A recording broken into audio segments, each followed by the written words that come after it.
I'm currently a director for Wagner Asia Automotive, and I've been at this position since September last year, so almost a year. And Wagner Asia Automotive is an official distributor for Ford and Range Rover, Land Rover brands in Mongolia. So I have about a team of 80 people that I manage and oversee. The biggest change that I've perceived is exposure to international people, markets, companies, investors has been huge, exponential, especially over the last 2 or 3 years. The reason investors are here, and possibly also the reason why Mongolia is #1 country in the world in terms of number of aid per capita, is due to the resources that Mongolia has. We already are quite dependent on our resource and resource pricing.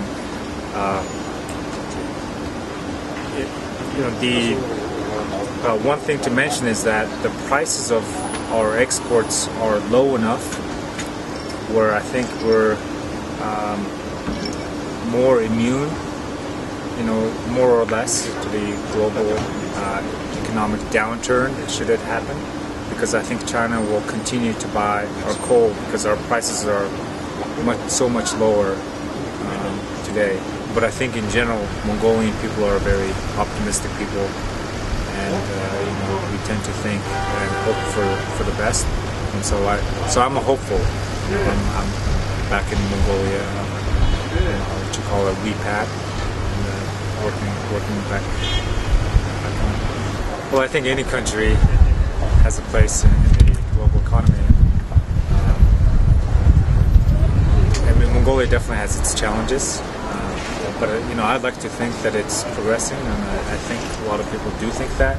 Of course, there are challenges of corruption, the gap between rich and poor growing, and there are different, various socioeconomic factors and geopolitical factors, with Russia being north and China being south, and the U.S.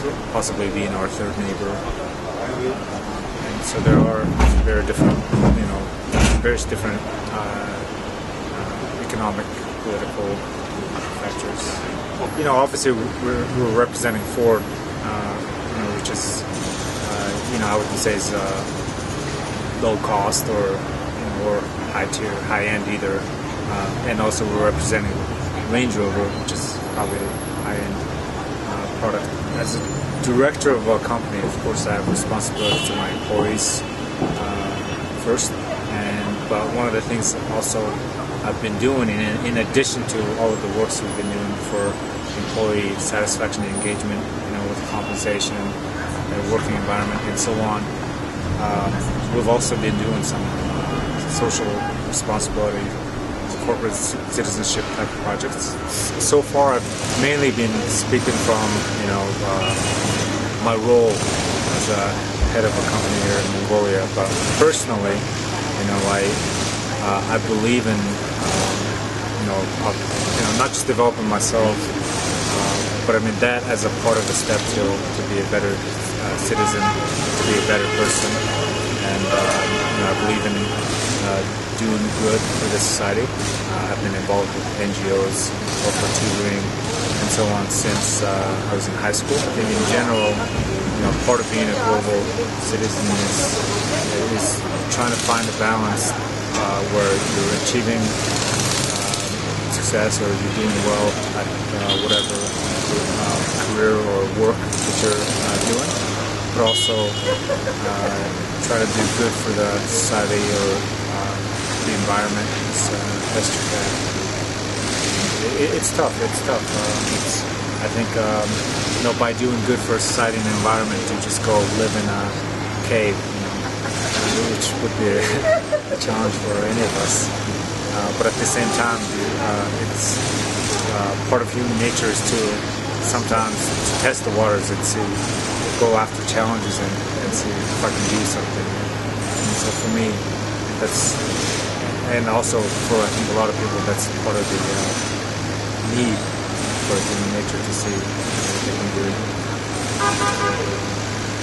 So I think there's obviously being a global citizen probably has many definitions, and many different perspectives from about it from many other people. I think for me, definitely, it's the world is more interconnected, and it's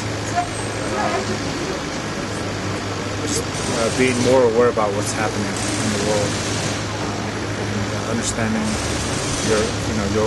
my role in the world, and see if there are things you can do, whether incremental or large, that benefit you and the society at large.